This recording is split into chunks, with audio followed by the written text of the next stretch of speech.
Nah. The wool was the color of dried cranberries, and I had been knitting it for 3 weeks. A scarf for my granddaughter Ruby, who had just turned 11 and had decided, the way 11-year-olds do, that her favorite color was no longer pink but something she called vintage red. I had driven 40 minutes to the yarn shop in Worthington to find the right shade. I was on the second to last skein when the phone rang. I knew it was my daughter before I picked up. She has a particular ring in my head, even though the phone doesn't actually ring differently for different people. It's just that when she calls, my whole body straightens a little, the way it used to when her father came home from a long shift and I wanted the kitchen to look nice.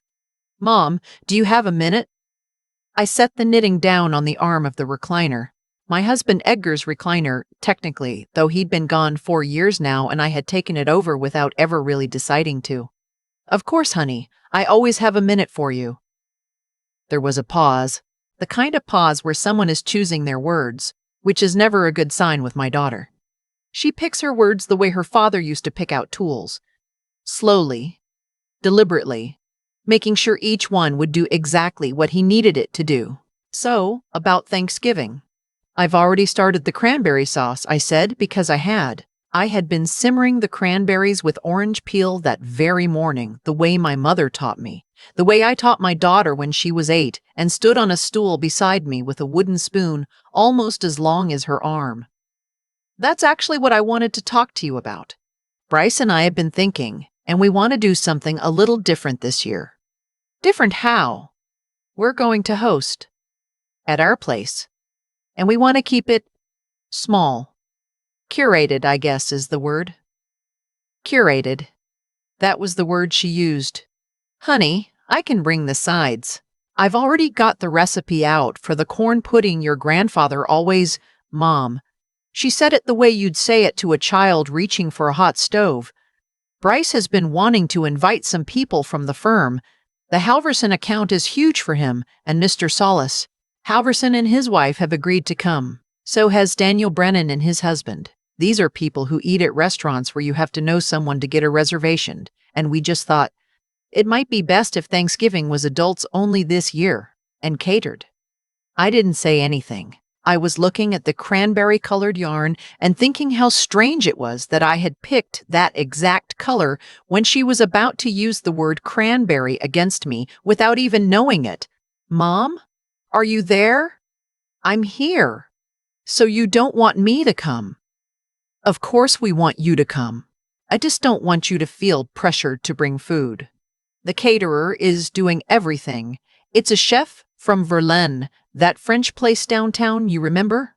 And honestly, Mom, your cooking is wonderful for family, but it isn't really sophisticated enough for the kind of evening Bryce is trying to put together.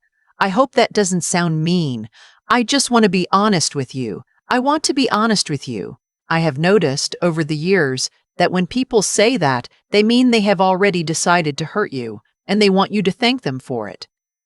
"And Ruby and Theo?" "Adults only, like I said. The Halverson grandchildren aren't coming either.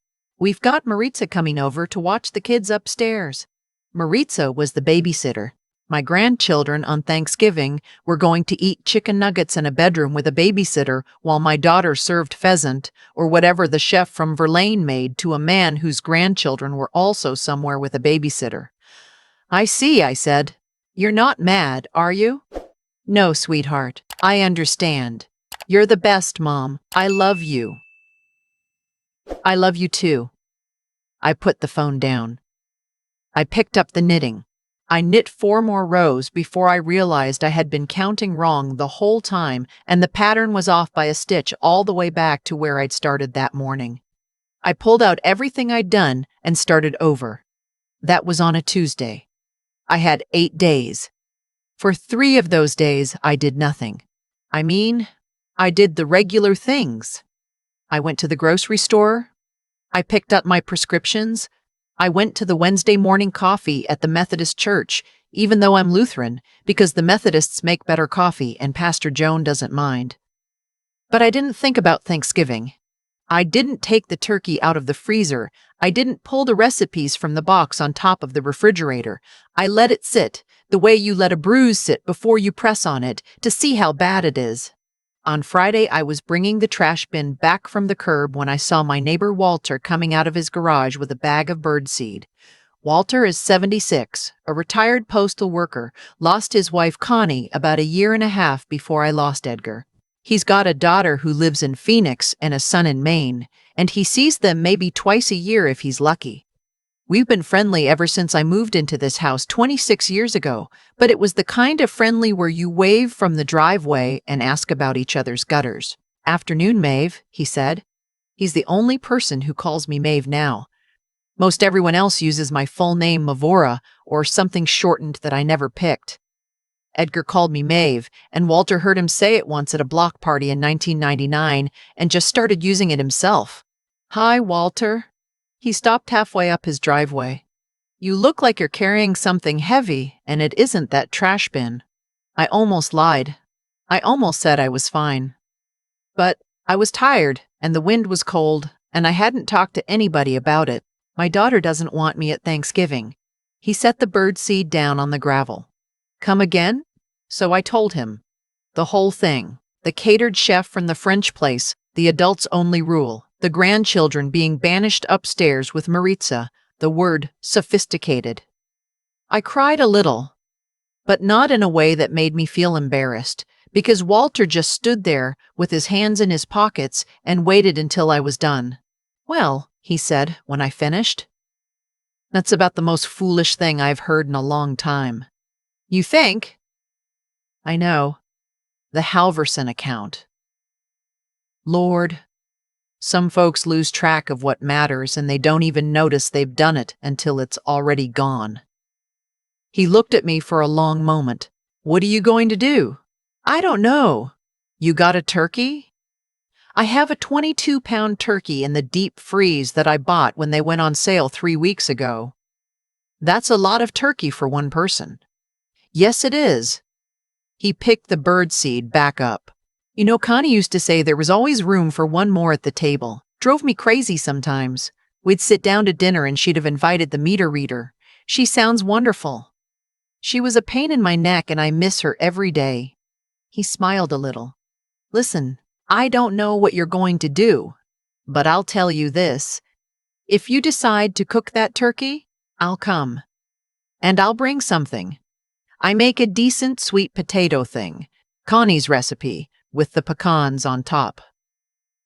"Walter, I don't want you to feel obligated." "Maeve, I'm 76 years old and I was going to eat a Marie Callender's frozen dinner on Thursday because both my kids are doing things with their in-laws this year. You'd be doing me a favor." I stood there in the cold with my empty trash bin and I felt something shift in my chest. Not anger anymore, exactly. Something more useful than anger. "Walter, what do you think about a bigger dinner?" "How big?" "I don't know yet." "Well," he said, "I imagine you'll figure it out." I went inside and I sat down at the kitchen table with a yellow legal pad and a pen, the way Edgar used to do when he was figuring out the household budget. I wrote across the top, "People shall not have anywhere to go." I started with Walter. Then I added Bernadette, the widow from 2 streets over whose son had moved to Seattle and who I'd seen at the post office last week, looking like she hadn't talked to anyone in days. Then Pastor Joan, who I knew was unmarried and whose family was in Michigan. Then I called the Lutheran church and asked Pastor Daniel if he knew of anyone. Students from the community college who couldn't afford to fly home. People from the recovery group. Anyone who'd otherwise be alone. He gave me 4 names. 2 foreign exchange students. A young man named Tomasz from Poland and a young woman named Adeze from Nigeria, plus an older couple named Henry and Rose, whose only child had passed in a car accident 6 months back and who couldn't bear the thought of the holiday. Then I called the women's shelter on Fremont Street. I'd done a coat drive for them in March. I asked the director, Yolanda, if there were any families who would want to come for Thanksgiving dinner. Not anything formal, just a meal. She put me on hold for 10 minutes and came back with 3 names. A mother named Crystal with 2 boys, ages 6 and 9. The boys' names were Jamarcus and Devon. By the end of Friday, I had 15 people on my list, including myself. I'm going to tell you the truth, which is that I almost called the whole thing off twice on Saturday. Once when I looked at the turkey defrosting in the refrigerator and realized one bird wasn't going to be enough, so I had to drive back to the store and get a second one and another one of those aluminum roasting pans.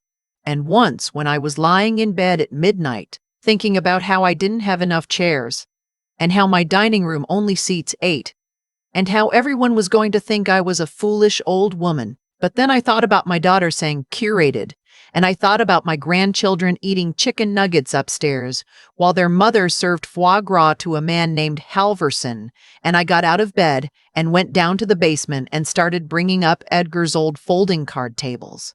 By Monday, I had borrowed 6 chairs from Walter, 4 from Bernadette, and 3 from the church basement.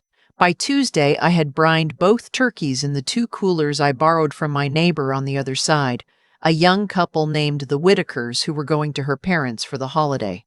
By Wednesday, I had made 12 loaves of dinner rolls, 3 pumpkin pies, 2 pecan pies, an apple pie, and the cranberry sauce I'd started the day my daughter called. Bernadette brought green beans and the casserole with the fried onions on top. Walter brought his sweet potatoes. Pastor Joan brought a salad and 3 bottles of sparkling cider for the kids. Henry and Rose brought a bowl of mashed potatoes so big it took both of them to carry it through my front door. And on Thanksgiving morning, when my doorbell started ringing at noon, my house filled up with people I had mostly never met before. Tomasz from Poland brought me a small jar of honey from his uncle's farm back home. Adiez from Nigeria gave me a hug that almost knocked me over and told me her grandmother in Lagos sent me her blessings, even though her grandmother in Lagos had no idea who I was. Crystal from the shelter walked in holding her 2 boys' hands and looked around my living room like she was waiting for somebody to tell her she had to leave. Her older boy, Devin, was carrying a small foil-wrapped plate of something. He held it up to me with both hands. "My mama said we couldn't come without bringing anything," he said. "It's brownies. From a box. But we frosted them." I knelt down so I was looking at him. He had his front tooth missing on the bottom. "Devin," I said, "those are the most welcome brownies I have ever seen in my life." We didn't fit at the dining room table. We had to set up the card tables in a long line through the dining room and into the living room, end to end, draped with 3 different tablecloths because I didn't have one big enough. Walter said grace because Pastor Jones said it should be a regular person, and Walter said he wasn't all that regular, but he'd give it a shot. He thanked God for the food and for Connie and for Edgar. And then he said something that I've thought about almost every day since. "And Lord, thank you for the people at this table who didn't know where they were going to be today. I know how that feels. Thank you for the woman who opened her door." I had to look at my plate for a minute after that. The turkey was good. The mashed potatoes were better. Crystal's boys ate 3 rolls each, and Devin asked if he could take some home for tomorrow, and I told him he could take a whole loaf if he wanted. Tomasz tried pecan pie for the first time in his life and made a face that I will remember when I am dying. Adeza taught us all how to say "thank you for the food" in Igbo, and we all said it badly, and she laughed at us in the kindest way. At about 3:30, my phone rang. I was in the kitchen with Bernadette, scraping plates. I almost didn't hear it over the noise. It was on the counter. I saw the screen, Lainey, my daughter's name. I dried my hands on the dish towel, and I picked it up. "Hello? Mom?" Her voice was high and tight, the way it used to get when she was a teenager and had done something she didn't want her father to find out about. "Mom, I need you. I need your help. Right now. What's wrong? The caterer didn't show up. The chef from Verlaine. There was some kind of mix-up. They sent the food to a different address. I don't even..." "Mom, the Halversons are sitting in our living room, and Daniel and his husband just got here, and we have nothing. We have a cheese plate and crackers. Mom, please. Whatever you have. Whatever you made. Anything." Bryce is losing his mind. Mr. Halverson keeps asking when dinner is. "Please, I'll come pick it up. I can be there in 20 minutes. I looked over at Bernadette, who was very politely pretending not to listen while she rinsed a plate. Lainey, I said. Mom. There are 15 people in my house right now. There was a silence on the other end of the phone. The kind of silence that comes when somebody has heard a sentence, but their brain hasn't accepted what it means yet. What? There are 15 people in my house. We have just finished dinner. There are leftovers, but they aren't very much because everyone was hungry and everyone ate a great deal. Who is at your house? Friends, I said. Neighbors, people from the shelter on Fremont. 2 students from the college whose families are overseas. Walter from next door. Pastor Joan. A couple named Henry and Rose who lost their son and didn't want to be alone today. I could hear her breathing. I could hear in the background my son-in-law Bryce's voice saying something sharp. Mom, I'm asking for help. Please, we can talk about everything else later, but right now I am asking for help. I want you to understand something. I love my daughter. I have loved her since the day they put her on my chest in the hospital, and she looked up at me with that wrinkled, suspicious little face, and I knew that whatever else I did with my life, this was going to be the most important part of it. I have loved her every single day for 38 years, and I love her right now while I am telling you this story. But I also know something I didn't know on Tuesday morning. I know that you cannot keep stepping over a person and then ask them to catch you when you fall. Or rather, you can, but only if they let you. And whether they let you isn't really about love. It's about whether you've left them anything to stand on. Sweetheart, I said, I am going to give you a piece of advice, and I need you to listen to me carefully because I'm only going to say it once. There is a Boston market on Route 9. There is a Whole Foods on Pemberton that does a ready-made Thanksgiving meal. The grocery store on Main Street has a deli.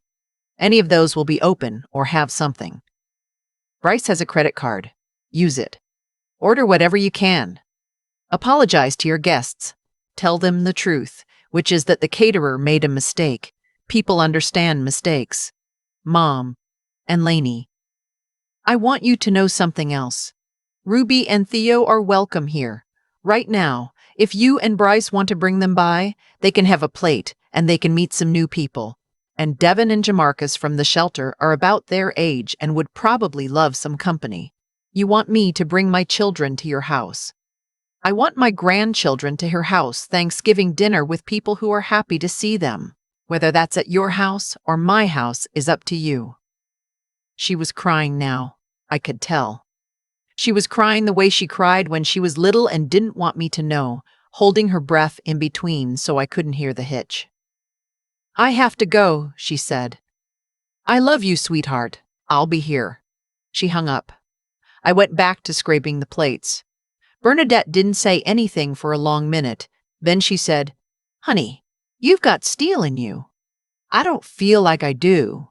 That's how you know it's real. About 40 minutes later, the doorbell rang. I went to answer it. My daughter was standing there in a black dress and pearls and an apron she must have forgotten to take off. Behind her was Ruby with her hair in 2 French braids and Theo holding a stuffed dinosaur. Bryce was in the car at the curb. He didn't get out. I could see him through the windshield, both hands on the wheel, looking straight ahead. Hi, Mom. Hi, sweetheart. Can the kids come in? Yes.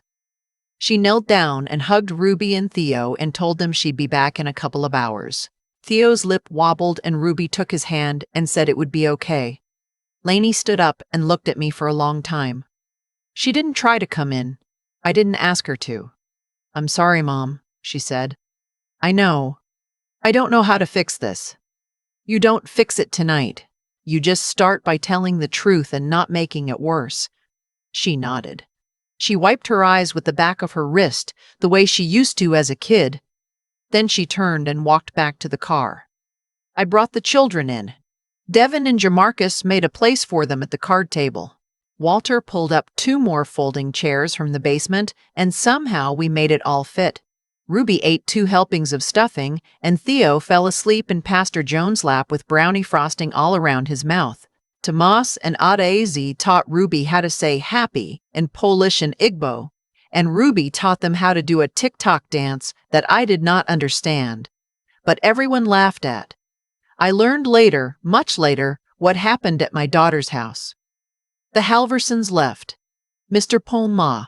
Halverson said on the way out that it had been an interesting evening and he would be in touch. He was not in touch. The Halverson account went to a different firm. Bryce did not lose his job, but he did not get the promotion he had been counting on. They had to sell the second car. My daughter started seeing a counselor. 6 months later, she came over on a Saturday afternoon and we sat at my kitchen table and she cried for almost an hour. And I didn't say very much. I just made her tea and listened. I do not believe in revenge. I never did. The story I just told you is not a story about getting even. The Halverson account would have fallen through whether I had cooked dinner or not, because Bryce was building his life on a kind of ground that doesn't hold weight. I didn't make that happen. I just stopped patching it. What I believe in is this. There is always room for one more at the table. There is always somebody whose phone is not ringing on a holiday, who is sitting alone in front of a television set, who is too proud to ask and too tired to host. There is always a child whose mother can't afford the trimmings. A student whose family is on the other side of an ocean. A widower who has run out of reasons to set the good plates. If you have a kitchen and a stove and the strength to lift a turkey out of an oven, you have something. And what you have is worth more than the chef from Verlaine. I still have the cranberry-colored scarf. I finished it the week after Thanksgiving and gave it to Ruby for Christmas. She wears it now, every winter, even though she's almost 13 and has decided that her favorite color has changed again. She says she keeps it because it smells like my house. That was 3 years ago. We've had Thanksgiving at my house every year since. It gets bigger every year. Last November we had 26 people. Walter carved both turkeys. Devin, who is now 12 and almost as tall as me, said the prayer. He thanked God for the food.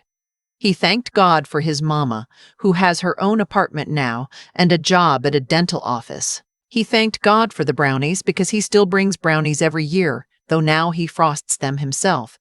And then he said, and thank you God for Miss Maeve, who opened her door. I had to look at my plate for a minute again. Some things don't change. I have thought about that Thanksgiving almost every day since it happened. And what I keep coming back to is something simpler than the story itself. We become what we practice. My daughter Lainey did not wake up one morning a person who could ask her own children to eat chicken nuggets upstairs while she served pheasant to a man named Halverson. She practiced into it, one small choice at a time, over years. She practiced putting the appearance of a life ahead of the life itself. And the harvest of that practice came due on a Thursday afternoon in late November, when a chef from a French restaurant did not arrive, and the only person she could think to call was a mother whose cooking she had decided was not good enough for the room. That is the law of cause and effect, and nothing about it is mystical. It is as plain as bread. What you water grows. What you starve dies. Lainey had been starving the part of her life that mattered, and she did not notice until it collapsed under her in front of the people she had been trying so hard to impress. I do not say this with any satisfaction. I love my daughter, but I would not have done her any kindness by driving over there with my turkey and pretending nothing had happened. Sometimes the most loving thing you can do for a person is to let the consequences of their choices reach them fully without your hand in the way. That is not cruelty. That is respect. It assumes they are capable of learning. And she did learn. Slowly, and with a lot of tears at my kitchen table and not all at once. But she learned. What I want to say to anyone who has ever been told they are not enough by someone they raised or someone they love is this. Your worth is not something they get to vote on. You decide what kind of person you are going to be, and then you live like that person, and the world arranges itself around you accordingly. When my neighbor Walter asked me what I was going to do, I did not have an answer. But I had a kitchen and a turkey and the strength to lift it out of an oven, and that turned out to be enough. Strength is not a thing you are born with. It is a thing you build by carrying what is in front of you, one day at a time, until you look back and realize you have been carrying something heavy for a long while, and you are still standing.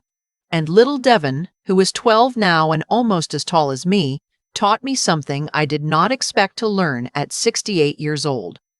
He brought brownies from a box because his mother told him, "You do not show up empty-handed." That is character. That is what we are supposed to be passing on. Not curated tables. Not the right caterer. The instinct to bring something, however small, and the courage to walk through a door you are not sure you belong on the other side of. If we can raise children who do that, the rest will take care of itself.